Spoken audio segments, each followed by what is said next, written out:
What if I told you that the single greatest thing holding you back isn't a lack of time, resources, or motivation, but your inability to ignore what doesn't matter? What if true focus isn't about doing more, but finally knowing what to eliminate from your life? The answer might surprise you, and you'll find it at the end of this video. We live in a world of overwhelming noise. Every second, we're bombarded with opinions, notifications, distractions, and expectations. It feels like we're constantly reacting to something, a message, a headline, a demand. But the truth is, you cannot build a powerful life while being pulled in 1,000 weak directions. Focus isn't something you find. It's something you protect. And the ancient Stoics understood that better than most. They knew that mental clarity and inner peace aren't the results of adding more.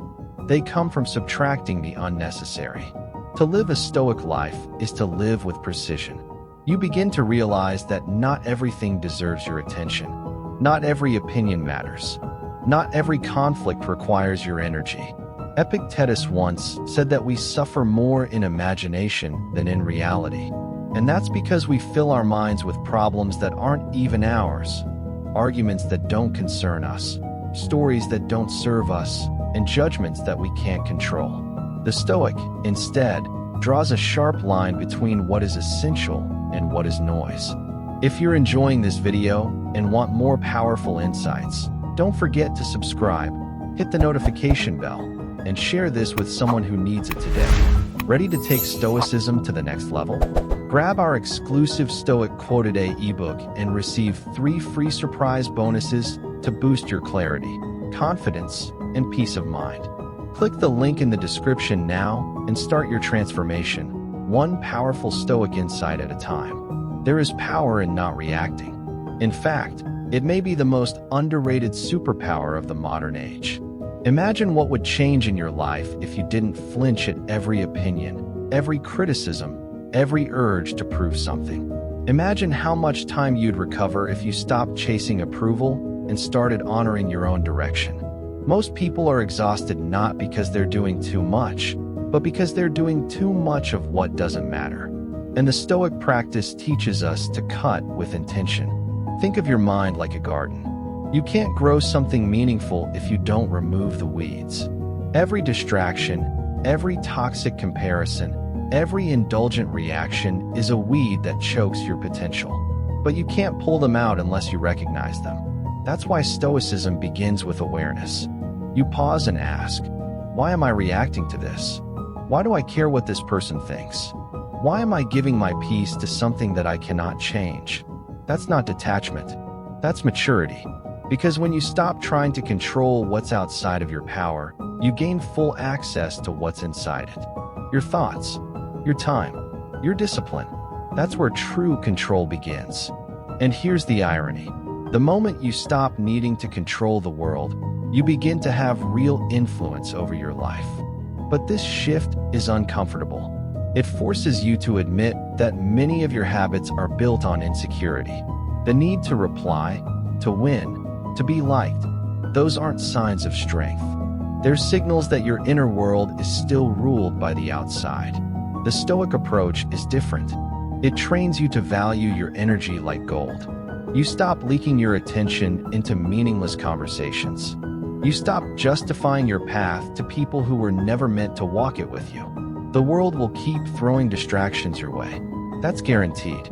But the Stoic doesn't ask for a quieter world. They build a quieter mind. They understand that peace isn't found in the absence of noise, but in the ability to stay centered despite it. This is the discipline of elimination. It's not glamorous. It won't get you applause, but it will give you something better, freedom. Imagine waking up and knowing exactly what you need to do, and more importantly, what not to do. Imagine having the strength to say no, not out of fear or arrogance, but from clarity. This is the Stoic ideal, not to live more, but to live better. To stop measuring your life by how busy you are, and start measuring it by how aligned you are. Every time you say yes to something unimportant, you say no to your deeper purpose. And that's what's at stake, your purpose, your mission, your peace. All of it depends on your ability to eliminate what doesn't serve it. This means unfollowing, unsubscribing, unreacting. It means resisting the temptation to be everywhere, so you can be fully present somewhere. It means trusting that your life will not collapse if you disappoint someone by protecting your energy. Because the truth is, when you start living with clarity, not everyone will applaud. Some will misunderstand. But that's fine, because your mission isn't to be understood. It's to be fulfilled. And when you live this way, everything changes.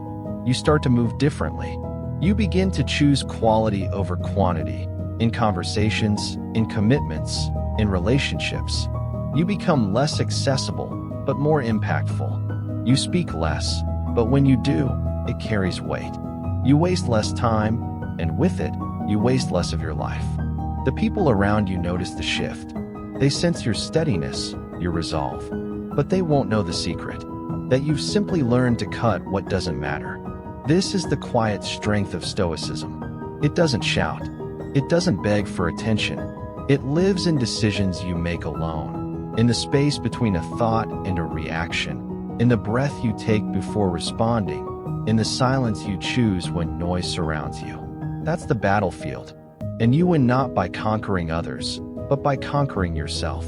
So let's return to the question that began this journey. What if your real breakthrough isn't about doing more, but finally knowing what to eliminate? The answer is, yes, it is. Because once you begin to subtract what no longer aligns, what truly matters begins to shine. And when that happens, your life becomes not just quieter, but fuller. Not just simpler, but richer. You stop surviving noise and start creating meaning. You stop proving and start becoming. And that, my friend, is the Stoic path.